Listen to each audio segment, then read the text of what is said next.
Good morning students, నేను మీ Ganesh sir. ఇక్కడ school assistant maths అనేది మనకి ఇది సెట్స్కి సంబంధించినటువంటి కాన్సెప్ట్. ఇది దాదాపుగా ఇంకొక 2 క్లాసుల్లో ఈ సెట్స్ అనేది కంప్లీట్ చేయడం జరుగుతుంది. ఇక్కడ నేను న్యూ టెక్స్ట్ బుక్ రెఫర్ చేయడం జరిగింది. దాదాపుగా అంతా కూడా మనకిచ్చిన ఇక్కడ మనం చెప్తున్నటువంటి క్వశ్చన్సే అక్కడ రిఫ్లెక్ట్ అయ్యి ఉన్నాయి. కాబట్టి ప్రతి ఒక్కరు కూడా ఈ క్వశ్చన్స్ని ఒక ప్రాక్టీస్ కింద యూజ్ చేసుకోండి. ఖచ్చితంగా మనకి వచ్చే క్వశ్చన్ అంతా కూడా తెలుగు అకాడమీ బుక్లో నుంచే క్వశ్చన్స్ రాబట్టబడుతున్నాయి. కాబట్టి డిఎస్సికి జాగ్రత్తగా టెక్స్ట్ బుక్ను ఒకసారి రెఫర్ చేయండి. సెట్స్కి సంబంధించి ఫస్ట్ ఇయర్ ఇంటర్ టెక్స్ట్ బుక్ని రెఫర్ చేయండి. అదేవిధంగా నేను చెబుతున్నటువంటి క్వశ్చన్స్ అన్నిటిని కూడా ఒక్కసారి కాదు, ఒక 2 times మీరు రిఫర్ చేయండి. రిఫర్ చేసినట్టయితే మీ ఎగ్జామ్ హాల్లో 2 to 3 క్వశ్చన్స్ అనేది స్కూల్ అసిస్టెంట్కి సెట్స్ నుంచి ఇవ్వడం జరుగుతుంది. ఆ 2 to 3 క్వశ్చన్స్లో 2 క్వశ్చన్స్ అనేవి ఈజీగా ఉంటాయి. 1 క్వశ్చన్ మాత్రమే కొంచెం హార్డ్గా ఉంటుంది. ఆలోచించే రీతిలో ఇవ్వడం జరుగుతుంది. ఆ 1 మార్కు కూడా మనం గ్రహించాలంటే ఖచ్చితంగా ఇటువంటి మోడల్ క్వశ్చన్స్ అనేవి మనం చేయాలి. ఒక్కసారి ఇదే విధంగా మనకి ఫస్ట్ ఇయర్ ఇంటర్ సిలబస్లో దాదాపుగా 14 చాప్టర్స్ ఉన్నాయి. ప్రతి చాప్టర్ ఇదే విధంగా కొనసాగించడం జరుగుతుంది. కాబట్టి అభ్యర్థులందరూ గమనించి మీ ఫ్రెండ్స్ అందరికీ కూడా షేర్ చేయండి. ఖచ్చితంగా మీరు ప్రోత్సహించినట్టయితే నేను మరింత రెట్టింపు ఉత్సాహంతో ఖచ్చితంగా ఈ క్లాసులు అనేది కంటిన్యూ చేయడం జరుగుతుంది. మరి స్కూల్ అసిస్టెంట్ అభ్యర్థులకే కాదు, ఎస్జిటి అభ్యర్థులకి కూడా 3rd క్లాస్ నుంచి కూడా అప్ టు 10th క్లాస్ వరకు క్లాసులు రన్ చేయండి. ప్రతి చాప్టర్కి కొన్ని క్వశ్చన్స్ కొన్ని క్వశ్చన్స్ చెబుతూ, మల్టిపుల్ చాయిస్ క్వశ్చన్స్ చెబుతూ కాన్సెప్ట్ కూడా 3rd క్లాస్ నుంచి 10th క్లాస్ వరకు ప్రతి చాప్టర్ కాన్సెప్ట్ ముందు చెప్పిన తర్వాత ఆబ్జెక్టివ్ టైప్ క్వశ్చన్స్ చెప్పండి అని చాలామంది స్టూడెంట్స్ కాల్ చేయడం జరిగింది. ఖచ్చితంగా అదే విధంగా ప్రాసెస్లో వెళ్ళడం జరుగుతుంది. స్కూల్ అసిస్టెంట్ అభ్యర్థులకి 3rd క్లాస్ నుంచి 10th క్లాస్ వరకు ఉన్నటువంటి సిలబస్ యూస్ఫుల్ అవుతుంది. అదేవిధంగా స్కూల్ అసిస్టెంట్ వాళ్ళకి ఇంటర్ సిలబస్ అనేది వాళ్ళకి మాత్రమే యూస్ఫుల్గా ఉంటుంది. నేను మెన్షన్ చేయడం జరుగుతుంది స్కూల్ అసిస్టెంట్ అని, కాబట్టి మీరు మాత్రమే చూడండి. మిగిలినవన్నీ కూడా స్కూల్ అసిస్టెంట్, ఎస్జిటి 2 అభ్యర్థులు కూడా చూడవచ్చు. ఇక్కడ మనకి ఈ క్లాసెస్ చెప్పే విధానం మీ అందరికీ నచ్చినట్టయితే మీ ఫ్రెండ్స్ అందరికి కూడా దాదాపుగా మీకు తెలిసిన అందరికీ కూడా షేర్ చేయండి. అదేవిధంగా లైక్ చేయమని చెప్పండి, కామెంట్ కూడా చేయండి. ఇక్కడ మనకి ఈ క్వశ్చన్స్ అనేవి చూడండి. ఇక్కడ మనకి ఏ అపరిమిత సమితి అంటే ఇన్ఫైనైట్ సెట్ అయితే number of A equal to ఎంత అని అడిగారు. అపరిమిత సమితి అంటే ఏ ఈక్వల్ టు ఈ విధంగా ఇచ్చామనుకోండి, 1 2 3 4 ఎక్సెట్రా సో అని ఇచ్చామనుకోండి, ఇది ఒక ఇన్ఫైనైట్ సెట్, అపరిమిత సమితి. ఈ సెట్లో ఎన్ని ఎలిమెంట్స్ ఉంటాయో మనం లెక్క పెట్టలేం. అంటే number of A equal to infinitive అనమాట. అంటే లెక్కించడానికి వీలు కావడం లేదు, నిర్ణయించలేము అనమాట. కాబట్టి మన answer 4th one is right answer అవుతుంది. ఈజ్ నాట్ డిఫైన్డ్, నిర్వచించలేము. ఓకే, నెక్స్ట్ క్వశ్చన్ చూడండి. Number of P equal to 4, number of Q equal to 9, P subset Q అయిన number of A intersection B అని అడిగాడు. ఇప్పుడు number of P equal to ఏమనుకుందాం అంటే 1 2 3 అనుకుందాం, 4 అనుకుందాం. ఇది సరిపోయింది కదా. Number of P equal to 4 సరిపోయింది. మరి క్యూ ఈక్వల్ టు ఏమవుతుంది, 1 2 3 4 ఎక్సెట్రా సో 9 వరకు ఉంటాయి. ఇది ఈ విధంగా తీసుకున్నాం అనుకోండి. అప్పుడు పి సబ్సెట్ ఏమైంది, క్యూ అయింది. పిలో ఉన్నవన్నీ కూడా క్యూలో ఉన్నాయి. పి సబ్సెట్ క్యూ అయింది. మరి నెంబర్ పి ఇంటర్సెక్షన్ క్యూ ఏమవుతుంది, పి ఇంటర్సెక్షన్ క్యూ అనేది ఈ రెండింటికి ఉమ్మడిగా ఉన్నవి ఏంటి, ఇవే కదా. That equal to 1 2 3 4. ఈ విధంగా ఎగ్జాంపుల్స్ తీసుకొని మనం ఎగ్జామ్ హాల్లో చాలా ఫాస్ట్గా చేయగలిగేటట్టు తయారవ్వాలన్నమాట. అప్పుడు పి ఆఫ్ ఇంటర్సెక్షన్ క్యూ ఎంత వచ్చింది, పిఏ వచ్చింది. అంటే number of P intersection Q equal to number of P అవుతుంది. That equal to number of P అంటే 4 అవుతుంది. అంటే మన ఆన్సర్ అనేది 3rd option is right answer అవుతుంది. ఇక్కడ నెంబర్స్ ఇవ్వకుండా మనకేం అడగచ్చు, నెంబర్ ఆఫ్ పి, ఇలాగ ఆప్షన్స్ కూడా అడగచ్చు. Number of Q, number of A intersection B, ఇలా కూడా అడగచ్చు. ఏది కాదని అడగచ్చు. ఈ విధంగా కూడా అడగడానికి చాయిస్ ఉంది. కాబట్టి అభ్యర్థులు అందరూ కూడా డిఫరెంట్ వేలో ఆలోచించండి. ప్రతి క్వశ్చన్ చేసేటప్పుడు డిఫరెంట్గా ఆలోచించండి. ఓకే, నెక్స్ట్ క్వశ్చన్ చూడండి. ఏ మరియు బీలు వియుక్త సమితులు. వియుక్త సమితులు అంటే ఏంటంటే, వియుక్త సమితులు అంటే ఏలో ఉన్నవి చూడండి. ఏలో 1 2 3 ఉంది. మరి బీలో మనకి 4 5 ఉందని అనుకుందాం. ఈ రెండిటికి ఉమ్మడి భాగం లేదు. అంటే ఉమ్మడి పార్ట్లో ఉన్న మూలకాలు అనేవి ఇక్కడ వచ్చే మూలకాలు ఏమి ఉండవు. ఉమ్మడి మూలకాలు ఇంటర్సెక్షన్ పార్ట్ లేకపోతే ఆ రెండింటిని వియుక్త సమితులు అంటారు, లేదా వియుక్త సమితులు అంటారు, లేదా డిస్జాయింట్ సెట్స్ అంటారు. అంటే ఏ ఇంటర్సెక్షన్ బి పార్ట్ అనేది లేదు అంటే అర్థం ఏంటి? ఎంప్టీ సెట్ అనమాట. దట్ ఈక్వల్ టు పై అనమాట. అంటే number of A intersection B ఏమవుతుంది? ఖచ్చితంగా 0 అవుతుంది అనమాట. ఈ సెట్లో మూలకాలు లేవు కాబట్టి 0 అవుతుంది అనమాట. Cardinal number of A intersection B equal to 0 అవుతుంది. ఓకే, ఇప్పుడు ఈ క్వశ్చన్ గురించి చూద్దాం ముందు. ఇక్కడ చూడండి, వియుక్త సమితులు అంటే number of A number of B equal to 3 5 ఇచ్చాడు. Number of A intersection B equal to ఎంత అని అడిగాడు. ఏ ఇంటర్సెక్షన్ బి ఏమవుతుంది? 0 అవుతుంది.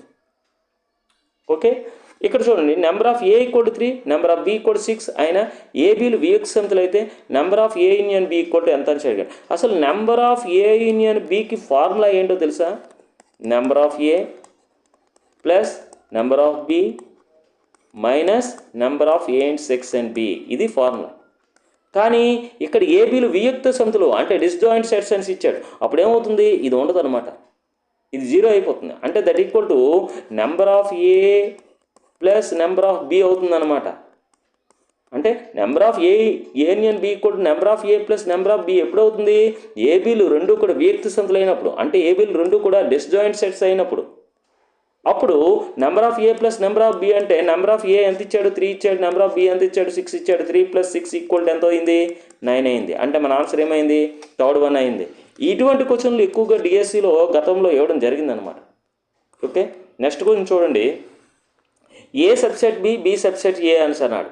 అయితే ఏలో ఉన్న మూలకాలన్నీ బిలో ఉంటాయి, బిలో ఉన్న మూలకాలన్నీ సిలో ఉంటే అప్పుడు ఏమవుతుంది? ఏలో ఉన్న మూలకాలు సిలో కూడా ఉంటాయి. దీన్నే అసోసియేటివ్ లా అంటారు, లేదా సంక్రమణ ధర్మం అంటారు. అంటే ఏ నాట్ సబ్సెట్ సి అని ఇచ్చాడు, ఇది కాదు. బి సబ్సెట్ ఏ ఇచ్చాడు, ఇది కూడా కాదు. A subset to C. Second option is right answer అవుతుంది. ఇక్కడ చూడండి, A equal to X is X అనేది అసోసియేషన్ పదంలో అక్షరాలు. ఇక్కడ అసోసియేషన్లో పదంలో అక్షరాల్లో ఇక్కడ మనము ఏ ఈక్వల్ టు రాయాలంటే ఖచ్చితంగా చూడండి ఏం రాస్తాం? ఏ 2 టైమ్స్ ఉంది కాబట్టి ఒకసారి రాస్తాం. ఎస్ 2 టైమ్స్ ఉంది కాబట్టి ఒకసారి కొట్టేసి ఒక ఎస్ఏ రాస్తాం. తర్వాత ఇంకేమున్నాయి? ఓలు 2 సార్లు ఉంది, ఒకసారి కొట్టేశాను. ఇంకేమున్నాయి? ఐలు 2 సార్లు ఉన్నాయి, ఒకసారి రాస్తాం. అప్పుడు ఏమవుతుంది? As C T I O ఎన్. ఇది ఏలో ఉన్నటువంటి ఎలిమెంట్స్ అనమాట. ఎన్ని వచ్చాయి? 1 2 3 4 5 6 7 ఇది. ఓకే, మరి బిలో ఉన్నటువంటి ఎలిమెంట్స్ ఏమొస్తాయి? బిలో ఉన్నటువంటి ఎలిమెంట్స్ అసోసియేట్. ఇందులో ఎస్ 2 టైమ్స్ ఉంది, ఏ 2 టైమ్స్ ఉంది. నెక్స్ట్ ఇంకా అంతే.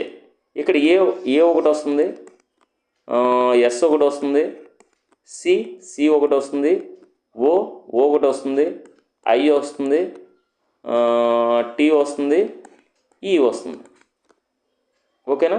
ఈ విధంగా బిలో ఉన్నటువంటి ఎలిమెంట్స్ 2 టైమ్స్ వచ్చింది, 1 టైమే రాయాలి. అయితే ఏ మైనస్ బి అడిగాడు. ఏ మైనస్ బి అని అడిగాడు. ఏ మైనస్ బి అంటే అర్థం ఏంటి? ఏ మైనస్ బి అంటే అర్థం ఏంటో తెలుసా? ఏ మైనస్ బి అంటే ఇది ఏ, ఇది బి. అంటే ఏలో ఇంటర్సెక్షన్ పార్ట్ ఉండదు అనమాట. ఈ ఇంటర్సెక్షన్ పార్ట్ ఉండదు. అంటే ఈ రెండింటికి ఉమ్మడిగా ఉన్నవి ఏంటి? ఉమ్మడిగా ఉన్న మూలకాలను సబ్ట్రాక్ట్ చేయాలి. అంటే ఏ తీసేయండి, ఎస్ తీసేయండి, సి తీసేయండి, ఓ తీసేయండి, ఐ తీసేయండి, టీ తీసేయండి. ఇక్కడ ఏం మిగిలింది? ఇంకా ఉమ్మడి పార్ట్ లేకుండా ఆ ఎన్ అనేది ఇక్కడ ఉంటుంది అనమాట. అంటే ఏ మైనస్ బిలో ఏముంటుందంటే ఎన్ అనేది ఉంటుందన్నమాట. ఆ ఎన్ ఎక్కడుందంటే థర్డ్ ఆప్షన్ ఇది రైట్ ఆన్సర్ అవుతుంది. ఇటువంటి క్వశ్చన్స్ అనేవి మనకి డిఎస్సిలో అడగడం జరుగుతుంది. చాలా జాగ్రత్తగా కేర్ఫుల్గా చేయకపోతే ఈ క్వశ్చన్కి ఆన్సర్ అనేది పోయే అవకాశం ఉంటుంది. చాలా జాగ్రత్తగా ఇటువంటి క్వశ్చన్స్ మీరు బాగా ప్రాక్టీస్ చేయండి. ప్రాక్టీస్ చేసినట్టయితే మీరు కూడా ఎగ్జామ్ హాల్లో చేయగలుగుతారు. నెక్స్ట్ కొంచెం చూడండి, ఏ ఈక్వల్ టు బి అయినా ఏ సబ్సెట్ బి అవుతుంది, బి సబ్సెట్ ఏ అవుతుంది. Next number of A equal to number of B కూడా అవుతుంది. ఏ ఈజ్ సబ్సెట్ బి అంటే అర్థం ఏంటో తెలుసా? ఏలో ఉన్నవన్నీ బిలో ఉంటాయి అన్నమాట. మరి బి సబ్సెట్ ఏ అంటే బిలో ఉన్నవన్నీ ఏలో ఉంటాయి, ఏలో ఉన్నవన్నీ బిలో ఉంటాయి, బిలో ఉన్నవన్నీ ఏలో ఉంటాయి. అంటే అప్పుడు ఏమవుతుంది? ఏ ఈక్వల్ టు బి అవుతుంది. అంటే ఏ ఈక్వల్ టు బి అంటే A equal to B equal to ఏమవుతుంది? 1 2 ఇలా ఏదో సెట్ తీసుకున్నాం. ఏలోని 1 2లో ఉంటాయి, బిలోని 1 2 అంటే వీటిని ఈక్వల్ సెట్స్ అంటారు, లేదా సమసమితులు అంటారు. సమసమితులు అంటారు, ఈక్వలెంట్ కాదు, ఈక్వల్ సెట్స్. ఓకే, ఇక్కడ number of A equal to number of B అవుతుందన్నమాట. Number of A equal to number of B కూడా అవుతుంది. ఇది రెండే నెంబర్ ఆఫ్ ఏ వాల్యూ 2. అంటే 3 సత్యాలే. ఏ ఈక్వల్ టు బి అంటే ఏబిలు 2 సమసమితులు అయినప్పుడు ఏ సబ్సెట్ బి అవుతుంది, బి సబ్సెట్ ఏ అవుతుంది, number of A equal number of B అవుతుంది. ఏది సత్యం అని అన్నాడు? 3 సత్యమే. అంటే థర్డ్ ఆప్షన్ ఇది రైట్ ఆన్సర్ అవుతుంది. ఇక్కడ చూడండి, ఏ ఈక్వల్ టు సహజ సంఖ్యల సమితి, బి ఈక్వల్ టు ప్రధాన సంఖ్యల సమితి అయినా ఏ ఇంటర్సెక్షన్ బి ఎంత అని అడిగాడు. ఇప్పుడు నేనేం చేస్తానంటే ఒక 5 వరకు ఉన్న సహజ సంఖ్యలు తీసుకుంటాను. ఏ వాల్యూ ఏ ఈక్వల్ టు 5 వరకు ఉన్న సహజ సంఖ్యలు 1 2 3 4 5 ఇక్కడ వరకు తీసుకున్నాను ఎగ్జాంపుల్. మరి బి ఈక్వల్ టు ఏం తీసుకుంటాను? ప్రధాన సంఖ్యలు 5 వరకు ఉన్న ప్రధాన సంఖ్యలు తీసుకుంటున్నాను, 2 3 5. మరి ఈ రెండింటికి ఉమ్మడి పార్టీ కదా ఏం సెక్షన్ బి అంటే. ఉమ్మడి పార్టీ ఏమవుతుంది? 2 2 3 3 5 5 సారీ 5 ఇది కాదు 5 5 అంటే ఉమ్మడిగా ఉన్న పార్ట్ ఏంటి సెక్షన్ బి ఈక్వల్ టు ఏమొచ్చింది మనకి? 2 3 5. అది ఎందులో ఉంది? అది బి అయింది అనమాట. ఓకేనా? అంటే ఆన్సర్ ఏమవుతుంది? Second option is right answer అవుతుంది. నెక్స్ట్ కొంచెం చూడండి, నెంబర్ ఆఫ్ పై అంటే ఏంటి? ఎంప్టీ సెట్, నల్ సెట్, శూన్య సమితి. దీన్ని ఈ విధంగా డినోట్ చేస్తాం. ఇప్పుడు నెంబర్ ఆఫ్ పై అంటే అర్థం ఏంటో తెలుసా? Cardinal number of null set అనమాట. అంటే పై అనే సమితిలో ఉన్నటువంటి మూలకాలు ఎన్ని ఉన్నాయి? ఏమీ లేవు అంటే 0. Number of phi equal to 0. నిర్వచించలేం కాదు. ఓకే, 2 మరియు 3ల మధ్య గల పూర్ణ సంఖ్యల సమితి. పూర్ణ సంఖ్యల సమితి అంటే జెడ్ ఇంటీజర్స్ అనమాట. ఆ ఇంటీజర్స్ అనేవి నెగిటివ్ ఉంటాయి, 0 ఉంటుంది, పాజిటివ్ ఉంటాయి, ఇటు అటు కూడా ఉంటాయి. ఈ విధంగా ఉంటే దాన్ని ఇంటీజర్స్ అంటారు. మరి 2కి 3కి మధ్యలోనే ఏమైనా ఇంటీజర్స్ ఉంటాయా? 2కి 3కి మధ్యలో ఏమి ఉండవు. అంటే ఇది ఒక ఎంప్టీ సెట్కి ఎగ్జాంపుల్ అనమాట. ఇది 2 మరియు 3 మధ్య గల పూర్ణ సంఖ్యల సమితి రాయండి అంటే ఎంప్టీ సెట్ వస్తుంది అనమాట. That equal to phi. అంటే దీని answer 4th one is right answer అవుతుంది. నెక్స్ట్ చూడండి, ఎక్స్ సచ్ దట్ ఎక్స్ అనేది x² - 16 యొక్క శూన్య విలువ 0 వాల్యూ అనమాట. 0 వాల్యూ ఆఫ్ x² - 16 యొక్క 0 వాల్యూ కనుక్కోమంటున్నాడు. 0 value x belongs to Z అంటే. x బిలాంగ్స్ టు జెడ్ అంటే నెగిటివ్ ఇంటీజర్స్ ఉంటాయి, 0 ఉంటుంది, పాజిటివ్ ఇంటీజర్స్ ఉంటాయి. అంటే జెడ్లో ఎక్స్ వాల్యూ అనమాట. అయితే x² - 16 ఈక్వల్ టు దీని యొక్క 0 వాల్యూ తెలియాలంటే ఈక్వల్ టు 0 చేయాలి. x² ఈక్వల్ టు ఏమవుతుంది? 16 అవుతుంది. దీనికి రూట్ పెట్టండి, దీనికి రూట్ పెట్టండి, స్క్వేర్కి రూట్కి పోయింది, x ఈక్వల్ టు +or-4 అవుతుంది. అంటే ఈ x అనే ఈ p అనే సెట్లోని ఎలా ఉంటాయి ఎలిమెంట్స్? -4 +4 ఈ రెండు కూడా కలిగి ఉంటుంది. అది ఎక్కడుంది? 4th one is right answer అవుతుంది. ఓకే, ఇక్కడ మనకి నెక్స్ట్ క్వశ్చన్ చూడండి. ఇక్కడ నెక్స్ట్ క్వశ్చన్ ఏంటి? B subset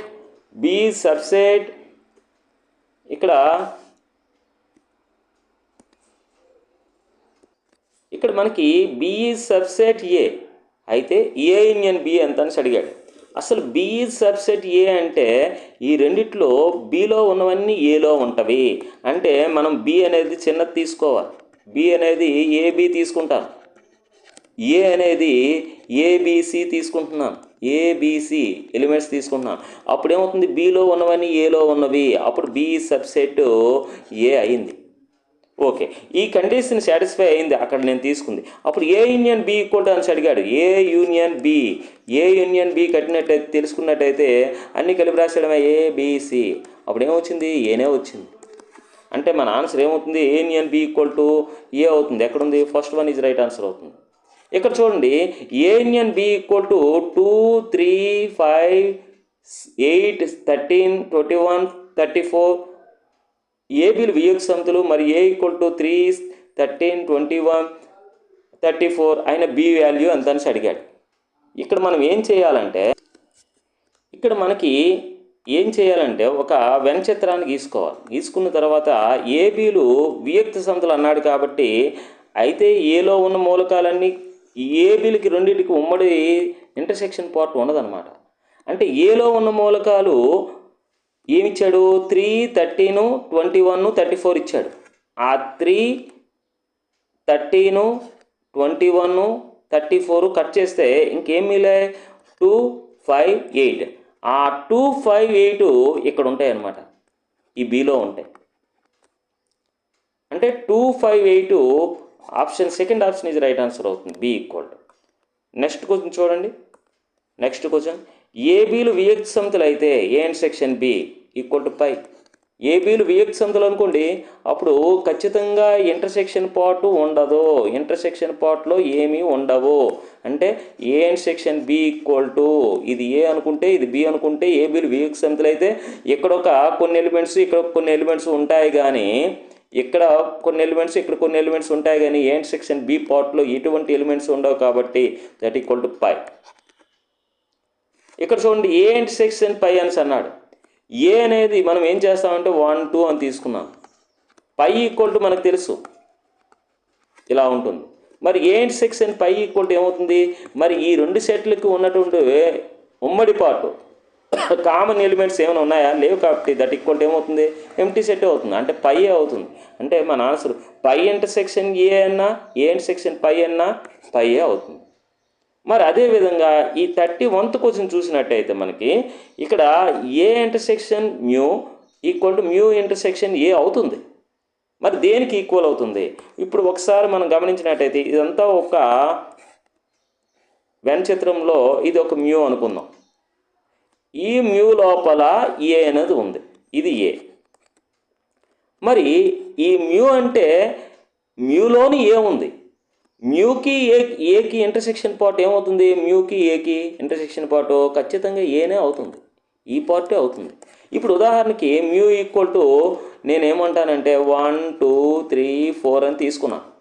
A equal to ఖచ్చితంగా ఈ మ్యూ మొత్తంలో ఉన్న ఎలిమెంట్సే ఏలోని కూడా ఉంటాయి. అప్పుడు ఏమవుతుంది? 1, 2 తీసుకున్నాను అనుకోండి. అప్పుడు ఈ రెండింటికి ఉమ్మడి పార్ట్ ఏమైంది? 1, 2 అయింది. ఆ 1, 2 అనేది ఎందులో ఉన్నది? ఏలో ఉంది కాబట్టి mu intersection A equal to A, that equal to A intersection mu కూడా అవుతుంది. అంటే మన ఆన్సర్ ఏమవుతుంది? ఏ అవుతుంది అనమాట. ఆన్సర్ ఏ ఎక్కడుంది చూడండి. ఆన్సర్ ఏ ఎక్కడుంది? First one is right answer అవుతుంది. ఓకే, నెక్స్ట్ కొంచెం చూద్దాం. Number of A equal to 8, number of B equal to 5, number of A intersection B equal to 3 అయిన number of A union B equal to ఎంత? Number of A union B equal to formula ఏమో చెప్పాను. Number of A plus number of B minus number of A intersection B that equal number of ఏ అంటే ఎంత? 8 + 5 13. 13లోంచి 3 పోతే 10.